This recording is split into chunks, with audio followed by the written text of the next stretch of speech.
So everyone, the last half hour, bear with me. I know it's been a long day, it's been a great day, but nevertheless, this is in some ways one of the most important parts of the day's events, where we're going to try to capture your ideas, and hopefully we'll come up with some concrete recommendations about the way forward. So you'll see we created a very one-page front and back handout. And so the first thing is for people to be aware of who's working on women, peace, and security. This is only a partial list. We have about a dozen organizations, but particularly for students who are interested in what am I going to do post-Bush School. You know, now you have some resources. And for others, it's who do we partner with? Who do we go to? Who do we talk with? Is this a way forward? Maybe establishing new partnerships or coalitions or something like that. And then beyond the list of different organizations, we have some executive orders that could be revoked by President-elect Trump. As you've probably heard, he is looking to revoke, basically, the way he states it, every executive order that President Obama had issued. And so you have two key ones, right? The one that has to do specifically with the National Action Plan. Now, of course, as was mentioned, we have the House that has passed the Women, Peace, and Security Act. And if we could ever turn that into real legislation, as Deborah had mentioned, that was one great concrete way forward, is to please call your representatives, call the senators, and tell them to vote for it. Then we wouldn't have to worry about the executive order. And then we have another one, again, preventing and responding to violence against women and girls globally. So these two, and again, these are things that, you know, when you're calling and talking about the Act, the Women, Peace, and Security Act, speak about the executive orders that we want to have maintained to move forward. It really lends, oftentimes these things, as we know, don't happen unless you have some sort of legislation behind it, and although an executive order is not legislation, it has the force of law for federal agencies. So it's critically important. And then we have some other legislation that we've listed, and I'll just let you read through that, but there's basically two main pieces. Again, get everything ready in your mind before you make the call or send the email, and let them know that we want these things turned into legislation, not just draft legislation at this point. So I had spoken to most of our presenters today, and so what I'm going to do is just have their ideas first about what they spoke about or what they heard about concrete ways forward. What might we do next? So I can start. Ellen, want to jump in first? Well, I'm curious if there's been, so I work with a coalition on combat integration of a number of women's organizations, and I'm curious if there's any coalition that exists to advance this legislation. It seems like it's being done in silos, by pockets, like you all are doing your little thing, we have engaged with other offices. Right. Why haven't we ever come together and, you know, joined efforts? No, that's true. And Deborah, I know Inclusive Security, I think, does more work on the Hill. You do as well. But it feels like they're more involved with that. So is there a coalition or There's a civil society working group on women, peace, and security. I think it's got, what, 2 dozen? Yeah, there's a fairly sizable group of civil society types together. And actually, I don't want to present to be anything that we're not. Yeah. It's not like we have a lot of people working this on the Hill. You know, we have sort of a couple of people very part-time. But we try to keep our hand in, particularly because we find, in terms of building coalitions that include members on the Hill, and particularly trying to build bipartisan coalitions, we find that when we offer information that's useful, you know, that's the first confidence building measure, and typically it comes back to us 100-fold. So I would just say that as we are looking for friends in the Senate, and particularly on the Republican side, since we already, you know, Kay Bailey Hutchison got this started in the Senate as a Texas Republican, but she's no longer there, and now that we're looking for Republicans, and particularly in the Senate, anybody who knows anybody, let's share those names as to who's willing to be convinced. But does the civil society working group, do they function as a coalition on behalf of these issues, i.e. bringing people together to go to the Hill, to create a... Not as far as I know. I mean, okay. No. So that's... It's more information sharing platform. And that's critically important too, because often we don't know what the other ones Right, do. like you and I were engaging with 2 different offices at the same time. You guys were probably working with this, and, you know, I don't know, we might have been working at cross purposes. Different sorts of legislation at the same time, and only because we're friends did we know. We're like, you're working on it? Yeah, I know that too. Oh, okay, great. Anyway, all right. So I was curious, I spoke to you earlier, Colonel Rice, about if what Ellen had spoken about, the whole combat integration is not a thing, and then women are not going to be drafted, which is a whole different status in terms of citizenship. Right. So, the benefit, but not the ability to participate or being required, the obligations of citizenship change. If that were to happen, what do you think might occur in the military, in the Army? I think it's going to put the military, at least the senior leadership right now, in a very awkward position because they are very much leaning forward on this initiative. And so right now, the big piece that we're waiting on is who is appointed. How many appointees are going to come on board? Mm-hmm. Because the Army leadership, and probably the Navy and the Air Force at least, we're not going to change our position. So it's how do we interact with the newly appointed secretaries? And how do we convince them to keep moving this initiative forward? Because really on a routine basis, we provide a report to Congress on 1 April on how the first year of our implementation has gone. Okay. We're collecting all of our statistics right now, and we've done a lot of research down in our first integrated infantry and armor courses that show a lot of positive progress and change. Mm-hmm. And so I think when they are looking at statistics like that, it's going to be really hard for them to say, no, this doesn't work. And so we've got, we've got, RAND coming in with the same level of research, the RAND organization, and then ARI is doing its level of research. So I think the one big thing I'm taking away from this is getting a little bit more involved with the data sharing. And then there's a problem, but the data sharing across organizations like this so that we can effectively help each other as we're moving forward. Because sharing information, we really need some ideas in terms of government, because often many of the reports, and we discussed this in the vehicle yesterday when I was transporting Colonel Rice to the hotel, and I worked with the military for far too long, they will silo, they will take unclassified information and deny you and I the access to it. So how do we ensure when these great reports, now RAND will publish, but internally in the Army and many of the other branches, it goes into a black hole. And if you do not have a CAD card, a government ID, to get into the computer the right way to allow you in, you're never going to see it. So I was wondering if there are any recommendations, and Alan, you were in the military too, to whom do we even speak as individuals, as organizations, to say, you know what, this needs to be open source. Even the National Action Plan, the annual reports, only because we have friends do we see them. They're not posted. That's precisely. From my perspective, you've already done a huge service, because yesterday when I asked Secretary James, is there a way, as far as I know, there's still no publication of even the implementation plan, never mind reports about how it was implemented from DOD that's publicly available. States and USAIDs are online, but as far as I know, up till I most recently checked, DOD's was not available. And she said, it isn't? Well, let me go talk to somebody. Okay, good. Wow. Well, I know I'm working on that as well, because again, data is powerful, and we can't access it. And by the way, we pay for it. It's your tax dollars. That's our data, unless it's classified. Certainly something that we could offer is that we would happily dedicate a page on our website to archive what you believe to be important reports that you should. It's so difficult to find anything on the .gov website. I don't know if it's just so hard to find.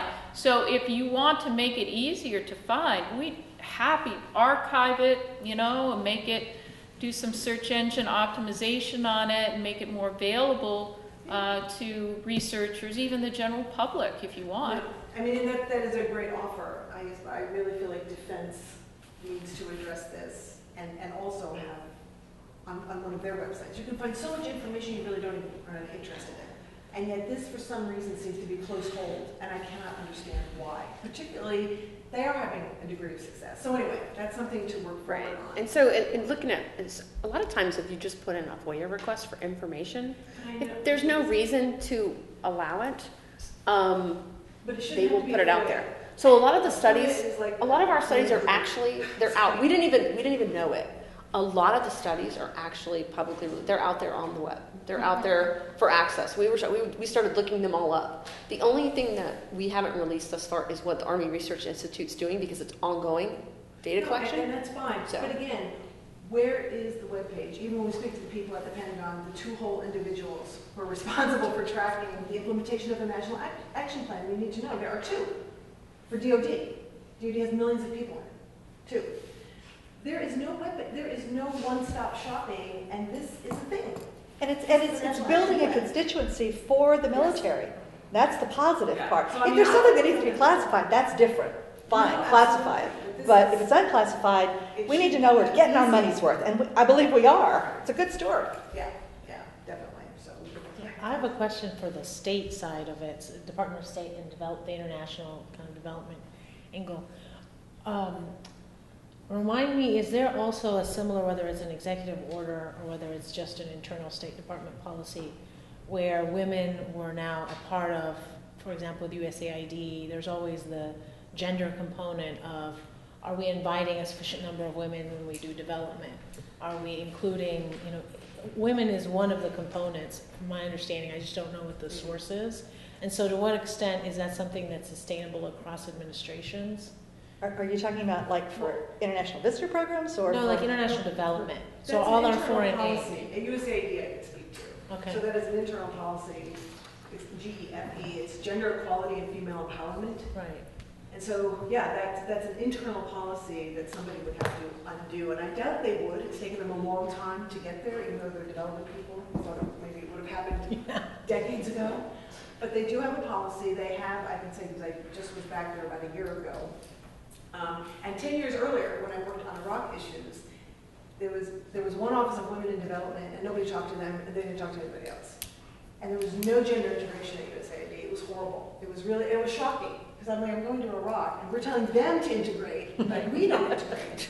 And there's no women, representing in any sort of substantive way. But when I went back, I have to say I was really surprised and pleased to see it is thoroughly integrated, but they do not have the accountability mechanisms to ensure that their implementing partners are actually monitoring and evaluating and fully integrating.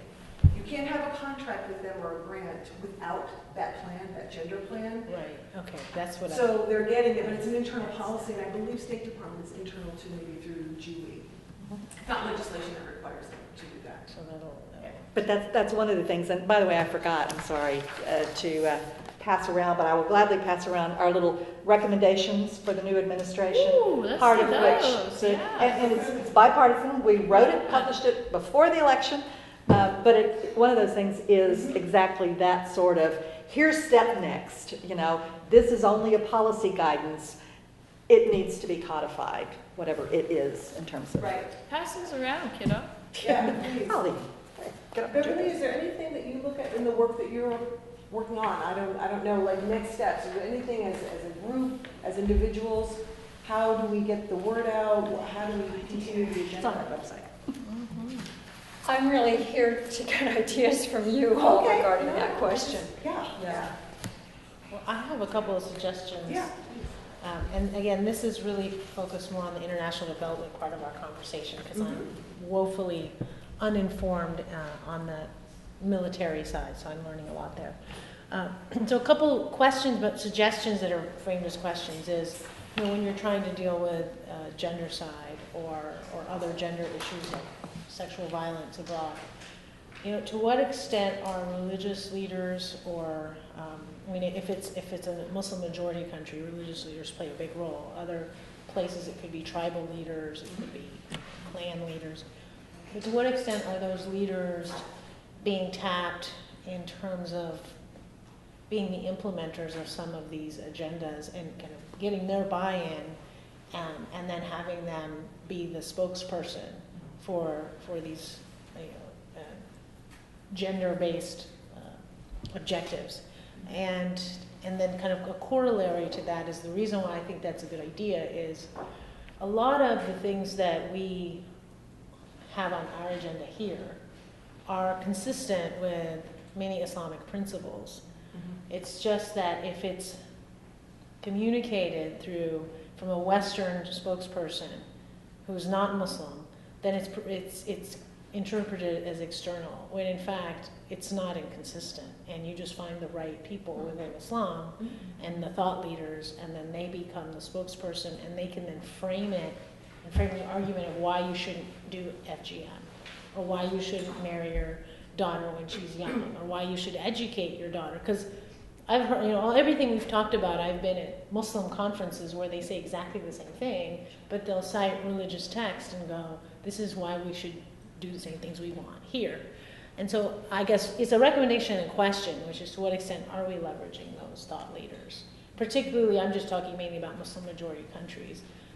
I think one of the problems is that many mullahs are not themselves very educated. I mean, we've talked about this. I work with South Asia Democracy Watch, which is mostly Pakistani people, and they said, I actually suggested that. Can we work through the mullahs?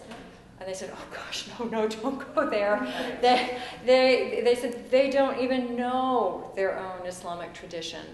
He said, we have a tradition, if your child does well in school, when talking about male children, he goes to medical school or he becomes an engineer or a lawyer. But if he does really badly in school, he becomes a mullah. It's a commonplace joke. and in Afghanistan, actually. The Americans thought they were all powerful, and the Afghans are saying, no, not the mullahs. They come around for dinner for a free meal and for tithing, basically, that you will give them money, and not all of them. They confuse custom with religion. Completely, yeah. So it can be challenging, but sometimes there isn't, and it's an individual thing, right? Getting to know those people and how much they understand and how much they're willing to be an advocate. Because I know it does work. I think it's finding the right people. And I know it has worked with tribal leaders in some of the African countries and religious leaders with the FGM and child marriage and things like that. So you can't, I wouldn't begin to write it off entirely. It's just problematic. One of the most interesting, we have partners in Pakistan who are Pakistani women working through because they know who is actually educated and yet religious figure and so forth. But one of the other interesting points of entry, a woman who came to our colloquium 2 years ago from Kenya, northern Kenya, who's Muslim, and sport was her entry point. She always wanted to play soccer. Her father wouldn't let her. She became an adult and married, and she still wears full hijab, but she plays soccer and coaches.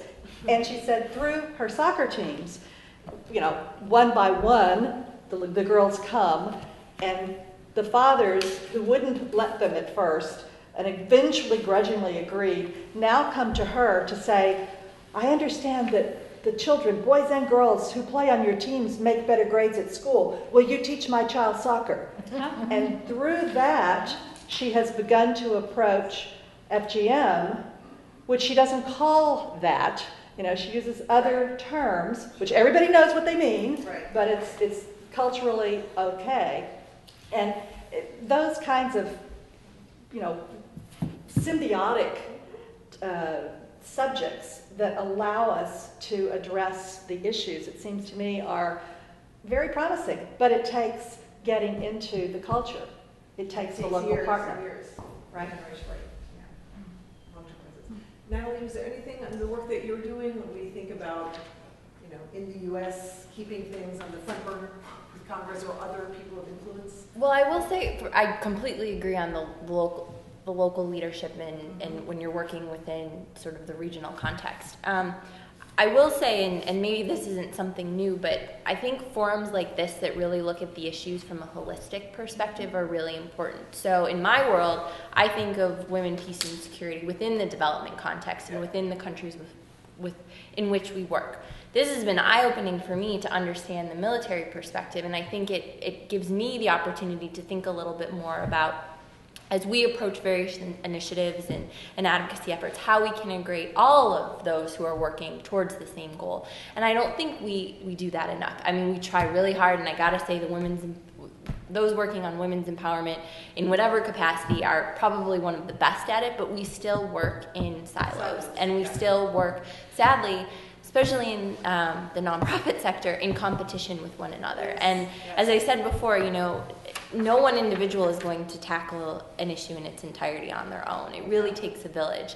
And no one is good at everything, but everyone is good at something, and everyone has something to bring to the table. And so I think this attitude of inclusiveness, and the more the merrier, and everyone may not have the same perspective, but we have an opportunity to change perspectives, is really a key force in encouraging sustainable change. I'd like to piggyback on that and say, one of the key goals of this particular symposium is to, link people from Texas together, but link people from Texas to those who are working on those issues, in Washington, D.C. And so one of the things that I'd like to open up to all of you is we're going to have another event next year. And let me tell you, we're going to want all of you from Texas to come back, but who would you like to hear next year? Would you like to hear from that 2-woman team that's doing the National Action Plan in DOD? All right? Are there people that you've said to yourself, gee, we would love to get to know so-and-so. I don't have an opportunity to do it. I can convene them. Now, it doesn't mean they'll come, but I can invite them, and I can pay for their travel and all of this other sort of stuff as a way to begin to establish those linkages. So let me just issue an open invitation to every single one of you. If there are particular people that you want me to invite for next year, right? Or even tell me. Organizations, or even if it's defense, but you don't know, but you said, I'd like some more defense people. We'll put our thinking caps on and try to get, to talk about what? I mean, the people who are getting deployed, the people who are making the decisions at a strategic level. I mean, this we know. And then we can kind of craft it and like Valerie said, have an event where we're creating those connections or strengthening those that already exist. Well, I know one thing that must come is that based on our contact list, I want to create a little listserv of Texas women, peace, and security people. And of course, everyone who's not a Texan is invited to be on that. But I think, I want to know what Natalie's shop is doing, right? And I think I want her to know what I'm doing. And I want, Debbie to know, and Beverly, and, Sahar. I think it's extremely important that we begin to establish this node of Texans who are interested in these issues and broaden it, out from there. I called the dean of the LBJ school. I just want you to know that I called the dean of the LBJ school, and I said, tell me who your gender and security person is, because we want them represented here. Only to learn they have no gender and security person, right? None whatsoever. And so if we're going to create this Texas node, we're going to have to pull in everybody we know, because I think we're currently few and far between. But if we synergize together, right, I think we could grow it. I mean, I have a whole bunch of students back here, right, who are going to be part of that, generation. I think that really takes it to the next level. Send them to DC. Send them to DC. Yeah. We are trying to. Yes, indeed. So, to that point by Dr. Hudson, I mean, that's the other challenge that exists. So there are so many events that bring so many voices together, and we all feel empowered and excited to move forward, and then the day after there's no follow-up, there's no action, there's a lot of talk, but very little follow-through. And so I think that ensuring when we have these opportunities that there are tangible action items that come after, even if it's simply staying connected and following up with each other, that ensures that we continue to catalyze dialogue and stay engaged with each other. So where there are actual, really interesting ways we can collaborate on projects or partnerships in the future, that we already have those connections and we're informed on what's ahead for each of our organizations. Right. Well, I guess depending upon people's agreement on the contact list, let's say, if they're amenable to create that listserv. So if you have something going on, just to say it's going on, maybe we can't invite people, but you might want to know we have this or this trip or this program, whatever. And I don't know if that would be more organized, where it would come out once a month, somebody would pull it all together to kind of have a very brief, because people are busy. But just those bullet items to say, oh, that's happening, and if they're interested, they'll follow up and find out more. And I think standing offers to do things, too. I mean, one of the nicest things about the Institute for Inclusive Security, I'm thinking here of Angelique Young, is she said, do you want to know what's going on Capitol Hill on women, peace, and security? Yeah. Just pick up the phone and call me. I will keep you updated. right? Right. Having that kind of contact is and let me tell you, if you want data, if you want data analysis, if you want a workshop on how to use our database, we'll be there. You know, we've got money that we could even pay for our own travel to come to where you are and to give training. And also, let me put on the table, you know, that I must tell you that I'm at a certain stage in my career where if I pitch a piece to foreign policy, there's a 75% chance it's going to be taken, right? And other similar publications. If you have something that you're dying to write about, but you're not sure that foreign policy or Politico or Newsweek or whatever would give you the time of day, pitch it to me, right? And I'll see if I can develop it into something that can be out there, right? Happy to do that for you. That's great. Sure. You know, about 5 years ago, 4 or 5 years ago, just about the time I started with the Institute, we actually made as the fourth leg of our stool. Now, we've always said we work through advocacy, training, research. We made the fourth leg of our stool partnerships, building the field. And it seems to me that part of what we're doing here today is sort of what we've been trying to do. Instead of having just a gender lens, sufficient as well, to look through the lens of, for everything I do, hey, who would be a good partner? A, it multiplies my chance of success, obviously, but B, it's a missionary effort. It plants seeds to new audiences. And it seems to me that, I mean, frankly, I had no clue how much you guys were doing in Dallas. I didn't either. And there's the person who runs the UN Foundation's Girls and Gender Unit actually lives in Austin. What? Even though she works in DC. Yeah. Oh my gosh. You know, We need her next year, right? Yeah, exactly. So, I mean, you're right. Part of this is just shifting our own lens to see who the potential partners are for everything that we're doing, right? And a lot of these organizations on the list, you can sign up for newsletters or updates, it's great. That's how I keep up to speed. I mean, how are you supposed to do it? Yeah. You know, so you select how many listservs you can actually manage Yeah. every day, and you wait for the updates. But it's great because you just skim, and then you sound really smart in front of other people. Like, well, I do that. I would suggest you build this out and have it as somewhere, a resource list somewhere, maybe on the Women's Staff's website. I don't know. Okay, we can do that.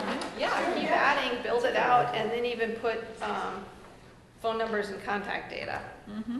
Okay, we could certainly do that. Okay, great. And then definitely, I would recommend you guys take part in the JWLS. Yes. I'm gonna Yeah? get you that point of contact. They bring in speakers all the Yeah. time. I think this would be an awesome pitch for that audience. And a lot of service women come in for We'd that love conference. to. That would be So.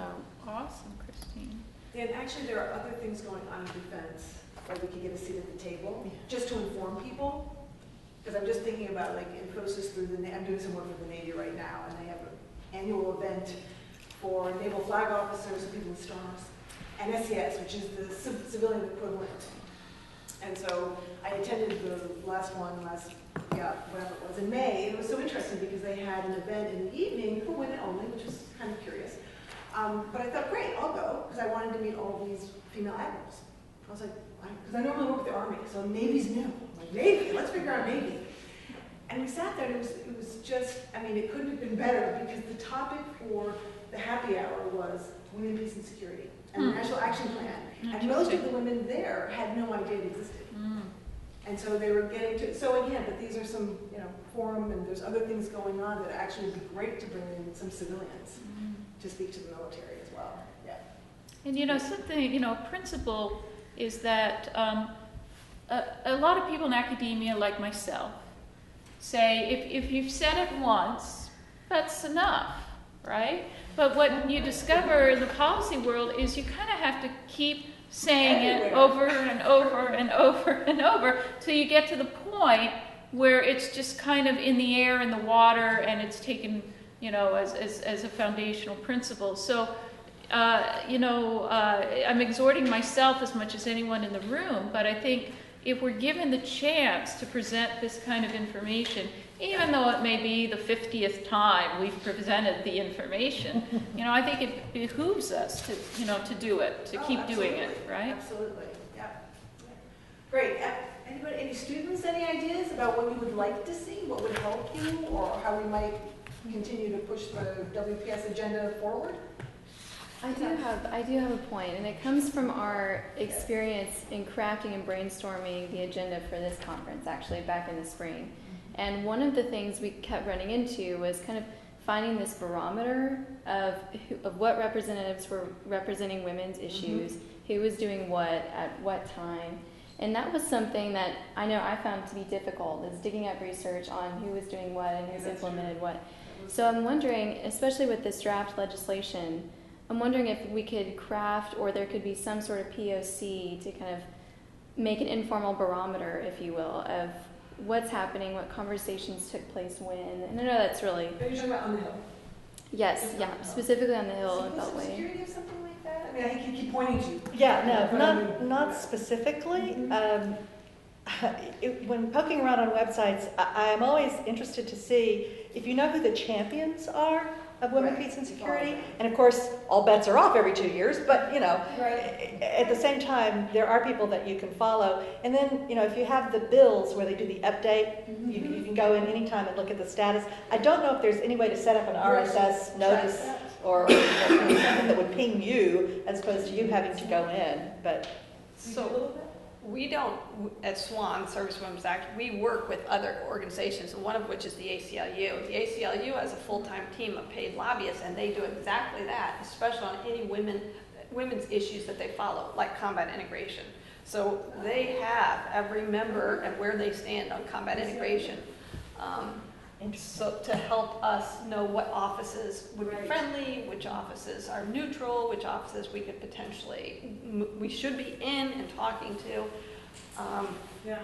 It's tricky because for those of us who are nonprofits, I mean, lobbying itself is we have a sister organization, and we have to be very careful that those of us who don't work for the sister organization don't lobby. So, staying on the right side of the law is obviously important. But you can partner. But you can partner, and you can offer information and so forth. Yeah, no, that's a great idea. Because it's true, we struggled with that. I mean, who is doing what, who thinks what, this way, that way. It was really hard to figure out. Another idea that we had when we were first trying to put the agenda together was kind of the missionary effort that Debbie was talking about, is we were explicitly trying to target fairly powerful Republican congresspersons in Texas. Even those that we weren't sure were very interested or even very sympathetic to women, peace, and security, with the idea that maybe, through our brilliant, discussions and presentations, that we could convince them to be somewhat more sympathetic and give them a natural sort of network to people who are doing these kinds of issues within Texas. But what we found is not a single one of them was interested in coming. But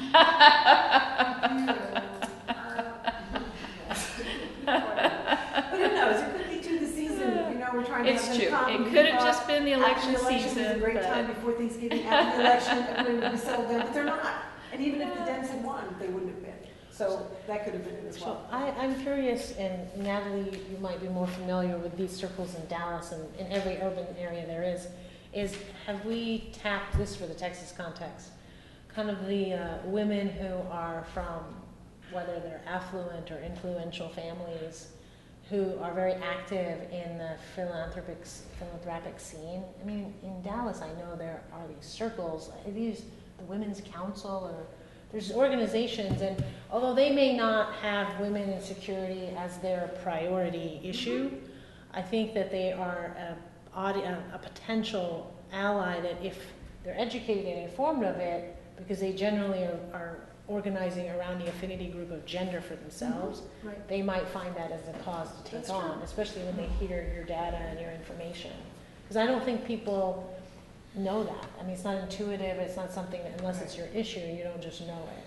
So that's a brilliant suggestion. I don't know how to do it, but it's a brilliant suggestion. And they absolutely do exist. And I think it's, thinking through how to make this content as robust as it is relative to people within the context of what they're interested in. And whether that's members of Congress and, synthesizing today and sending a readout of what happened, and at least it's with them and they have no excuse not to be aware of it.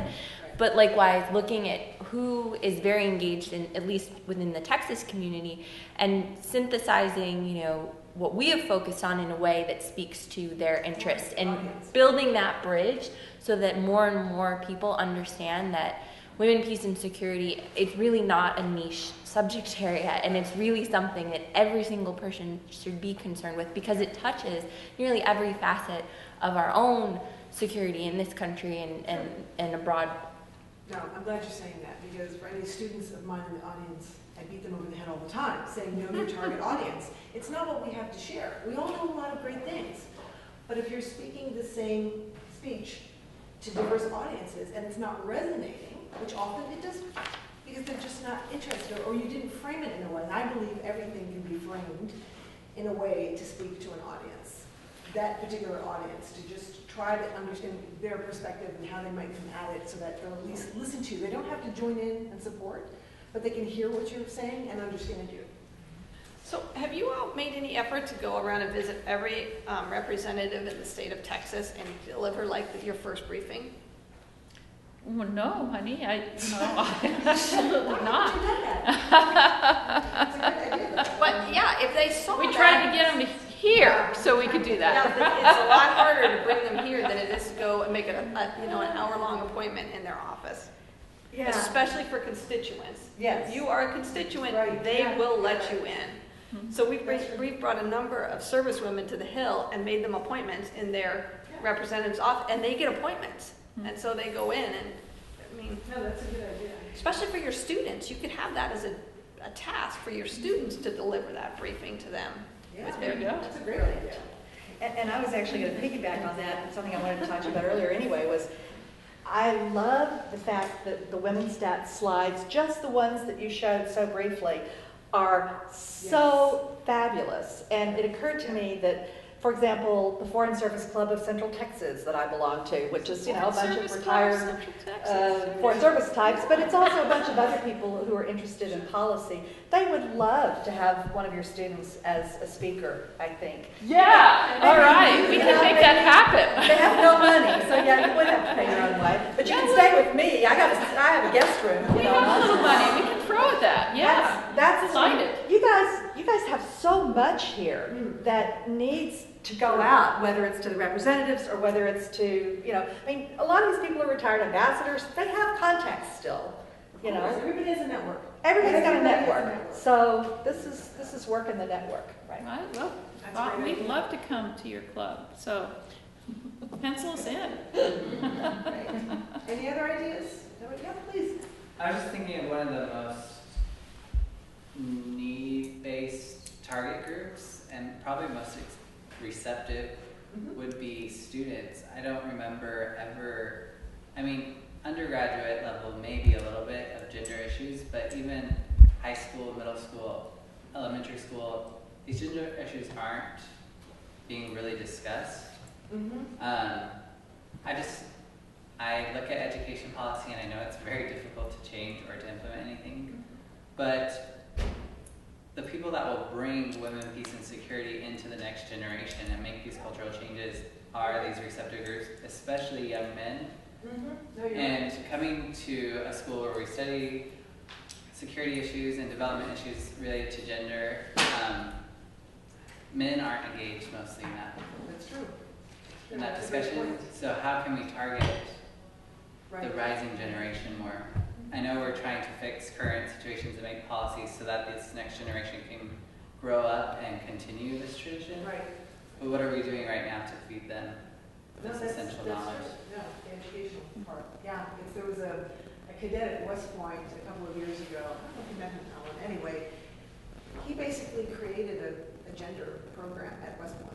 As a guy. And it was so interesting to meet a lot of the cadets at another location. I won't bore you with the details.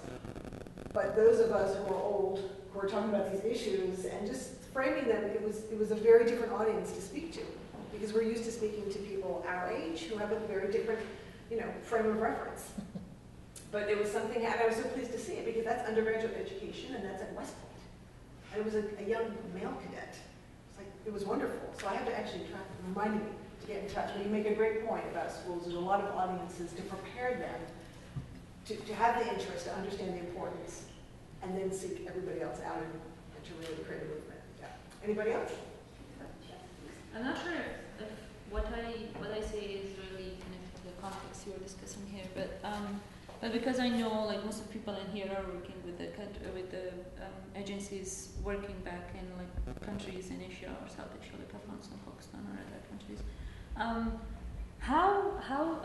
What is the way that we make sure that policies like women, peace, and security become something local for that context in Afghanistan? So, for example, a woman in Afghanistan or an administrator or an NGO, someone feels that it is their issue, they should solve it, rather than being a donor thing, right? Because the Women, Peace and Security working group that I was the only representative there from British Embassy. I was representing British Embassy there.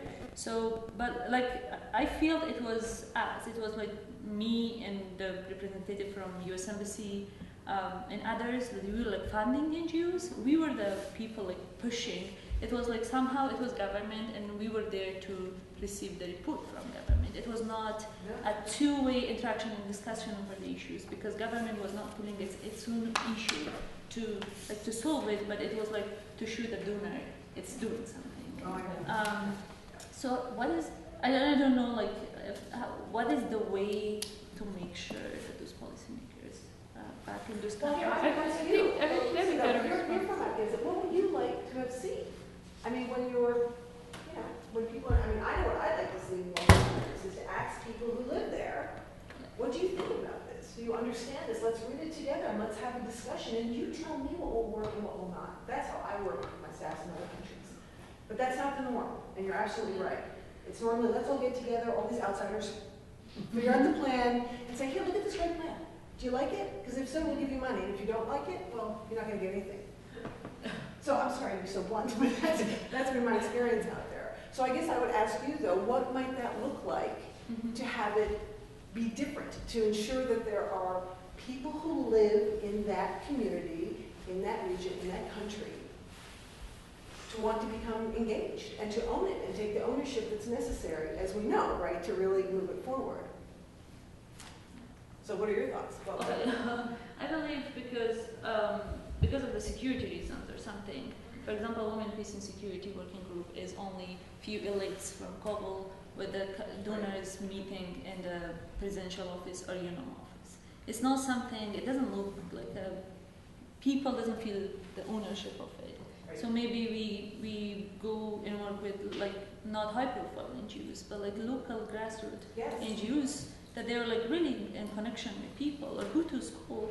Like something we don't have to, I feel like USAID or DFID doesn't have to like spend millions of money on like big NGOs. The head of it's a famous like woman, and then rather with the local NGOs that are with a very minimum amount of money, we can reach more people than like spending it on big conferences to take picture and make reports. I'm behind you, 100%. That's the way the world would look to me. No, I was just going to say, I sound like Johnny OneNote here with national action plans, but I'm excited about the work that we are doing in Bosnia on making their NAP real. And this is not the only place it's been done, I think, but maybe it's being done more holistically. There are 6 basically villages almost in small towns in Bosnia who now have local action plans. As well. There's an organization that's working on that, and then it's not inclusive. I mean, you No. are, but there's another one that make localizing. Exactly, and going to the mayors of these very small towns and saying, so what would help here? We don't want to tell you what a plan should look like. What would help?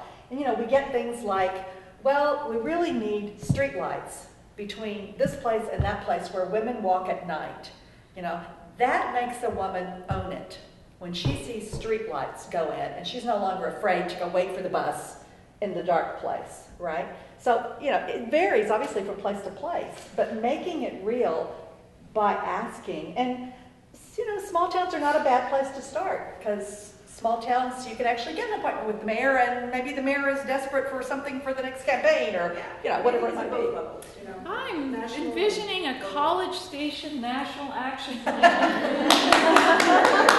You should And look you can along. incorporate the core and you can. Yeah, right.